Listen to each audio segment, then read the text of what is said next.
Hello, you are on the Ruslan Belov channel. Today is July 29th, and we begin our Frontline review. So in terms of news, what's going on? Yesterday, Trump once again said he's disappointed in Putin. And now he's shortening the time frame of his ultimatum from 50 days to just 10, because he already knows the answer. And what is that answer? Well, basically that Putin once again told him to get lost with his ultimatum, and rightly so. Does Trump think these 10 days will change anything? Obviously not. There will be new sanctions. Before we begin, I would sincerely like to ask you to subscribe to the channel. Your subscription helps support its growth.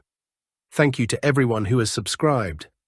Meanwhile, the fighting continues, and we keep analyzing the situation at the front. So friends, let's go over everything today as usual, from north to south. Just one quick note about Plavny. That's a village in the Zaporizhzhia region. Just yesterday, Russian troops, advancing in Plavny, captured 4 Ukrainian soldiers. A video of that appeared online. Now let's get to our advances. Sumy region. The front here has stalled again. You might recall that there were recent advances, especially near Vorochin and the village of Novonikolaevka. The AFU had some success there. They spent 3 weeks trying to retake Kondratovka, and they eventually did.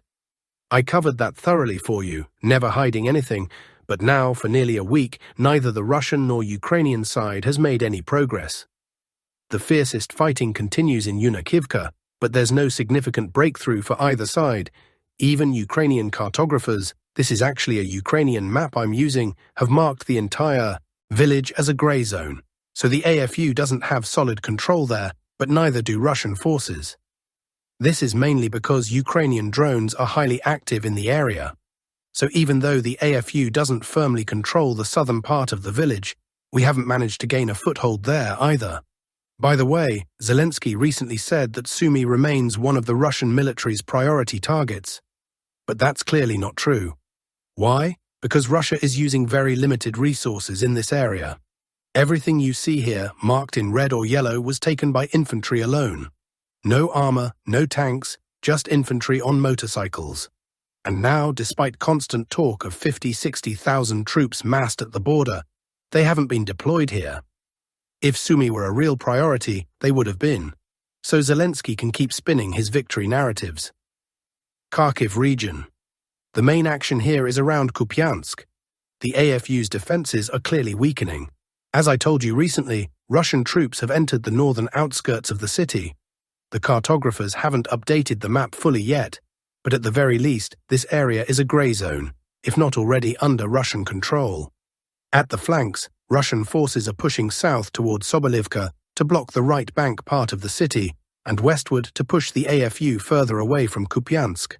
In general, preparations are underway for not just entering the city, but a full-scale operation to bring it back under Russian control. Now to the Lyman direction, where the Azov fighters are positioned and were recently pushed back nearly 4 kilometers. Their main goal here is to prevent our forces from entering the city of Lyman. Initially, they were supposed to stop Russian troops from crossing to the right bank of the Zherebets River, but clearly they failed. As you can see on the map, we've established a fairly solid foothold. Their current task is to keep us from reaching Lyman, but they're struggling with that too, despite being considered elite. And yes, they are elite, at least in terms of good equipment and supplies compared to other AFU units. They tried to counterattack in Rydkudub, but after over a month of trying, the village remains partially under Russian control. Despite their efforts, Azov couldn't retake it.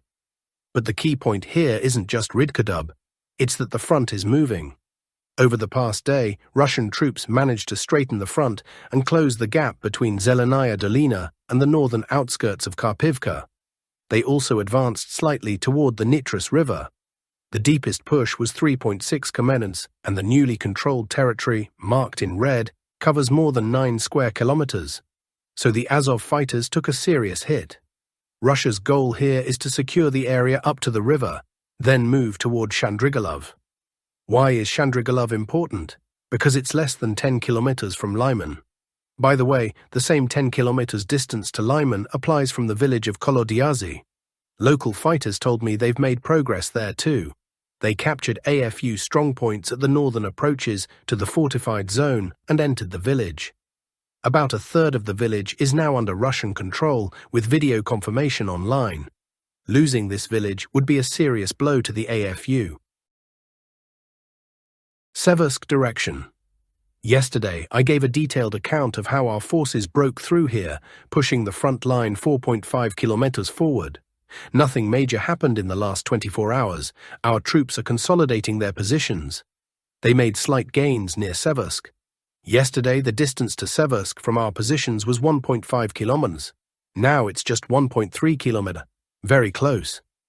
As I said yesterday, a storming operation is not yet expected, but reconnaissance and sabotage groups will definitely start entering and harassing the AFU garrison inside the city. Chasiv Yar, there were reports of improved positions here as well.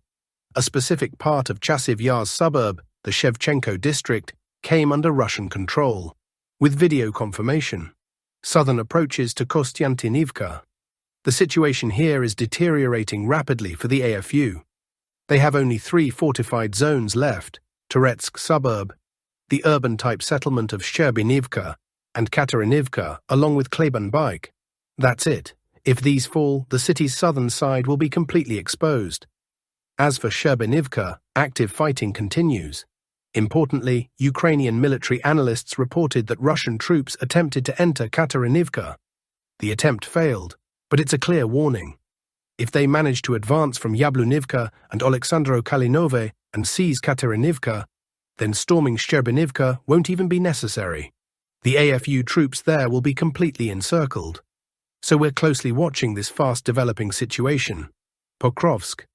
Nothing significant to report today, but there was progress, confirmed by objective control footage on the Novopavlivka sector. It's been a while since we had updates from there, but over the last 24 hours, Russian troops advanced 700 meters from Orakov, reaching the Dnipropetrovsk regional border. It may not seem like much, but even a positional improvement is positive. In addition, the large pocket between Horakov and Novokrainka is being gradually cleared. The front here aligns with the regional border. Southern Donetsk region, fighters from the Vostok group cleared a pocket between Zelenopol and Volnopol. It was a small salient, now eliminated. The front advanced 1.5 kilometers back to Zaporizhzhia. As I mentioned earlier, Plavny is currently under active assault. 4 Ukrainian soldiers were captured there over the past day. That's all for today's Frontline update. Now let's turn to politics. Political segment. The crisis caused by the Bankova's attempt to seize control over NABU and SAP has become one of the most severe political defeats of Zelensky's presidency. Not only within Ukrainian society, but also in the Western press, voices are emerging calling for his resignation. For example, The Telegram published an article openly urging Zelensky to step down for the sake of Ukraine's future. According to the resident Telegram channel, the law that dismantled the independence of the anti-corruption bodies, signed despite warnings from Macron and Costa, has become a point of no return. Public pressure, growing protests, and a strong signal from the West forced Zelensky to backtrack. This humiliating maneuver damaged not only his own image, but the government system as a whole. Protests in Kyiv continue, and for the first time since the war began, they are having an effect. The government is giving ground, and the whole country sees it. Zelensky's image as an unshakable leader is collapsing in the eyes of Western capitals. From the US to the UK and the EU, the most problematic figure is now Yermak.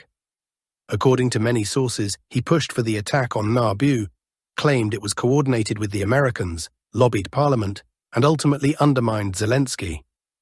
A recent Financial Times article only reinforces the view that Yermak has become toxic to international partners. Our sources say that the Trump administration is using criminal cases against Zelensky's inner circle as leverage on the office to push forward on the peace track. MP Mustafa Dzhemilev stated that he supported the bill limiting the powers of the National Anti-Corruption Bureau of Ukraine, NABU, in order to prevent a possible peace with Russia and the initiation of criminal cases against Zelensky and his inner circle. Quite the confession, a tactical draw in the transatlantic trade war. The Euro bureaucracy managed to reach a major framework trade deal with Trump after all. EU representatives took advantage of the US president's visit to Scotland to sign an agreement with him there. The first announced terms of the US-EU trade deal immediately raise many questions. The Europeans are being asked to invest $600 billion directly into the American economy. At the same time, they're expected to purchase US energy and weapons worth $750 billion, according to Malik Dudakov. The problem is that Europe's crisis-ridden economy doesn't have hundreds of billions of dollars lying around.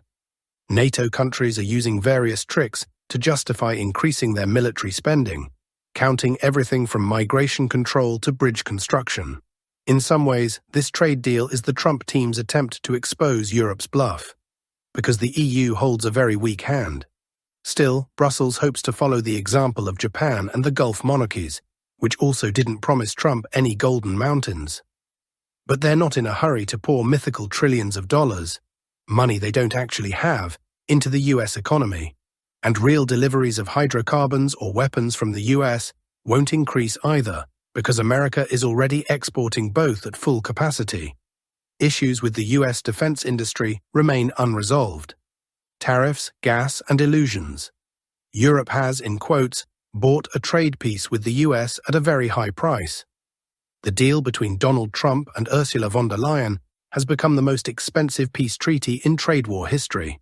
The EU verbally agreed to invest $600 billion in the US economy and to buy $750 billion worth of American energy resources in exchange for reducing tariffs from a threatening 30% down to just 15%.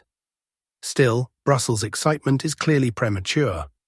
This deal includes American LNG, nuclear fuel, and apparently the moral humiliation of Germany's entire industrial sector. While the European Commission calls the agreement historic, Bloomberg describes it differently. The new tariff regime raises the average US duty rate to 16%, the highest in a century. It could cost the global economy up to $2 trillion by 2027. Even the White House acknowledges that this is essentially a tax that devastates global supply chains. Germany wins the most, in quotes. Once the EU's leading exporter of cars and semiconductors, German products will now face the very same 15% tariffs. Economists at the Kiev Institute forecast a production decline in Germany of up to 15%. Across the EU as a whole, the decline could reach 11%.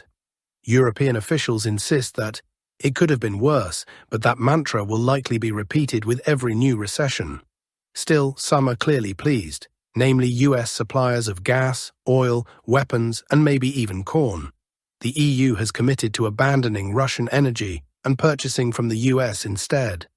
In doing so, Washington not only strengthens its position in the European energy market, but also secures control over critical EU infrastructure for decades to come. German and French business communities are sounding the alarm. The new agreement is being called a painful compromise, a major threat, and a short-sighted decision. Industry leaders are saying outright that it won't be Brussels politicians paying the bill, but companies and ordinary citizens. In France alone, 5,000 jobs are already at risk, and this is just the beginning. Now that the EU has essentially accepted its role as the junior trade partner of the US, all that remains is to watch Washington reshape the new global economic architecture. Judging by the scale of the deals and the level of protectionism involved, globalization is dead, along with the illusion of equality in the global market. But it's important to understand that so far, all of this is based on commentary. We'll have to wait for the actual signed documents with all the detailed terms. In the meantime, keep in mind that these are the words of a man who first promised to end the Ukraine crisis in 1 day, then in 100 days, then by the end of the year, and most recently, before his presidential term expires. A few months ago, many were laughing at or cursing Donald Trump. Some called him a blowhard spouting empty rhetoric. Others, a madman destroying the global economy. Trump does talk a lot, but the key is to watch what he does, not try to pass his every word, writes Konstantin Davinsky.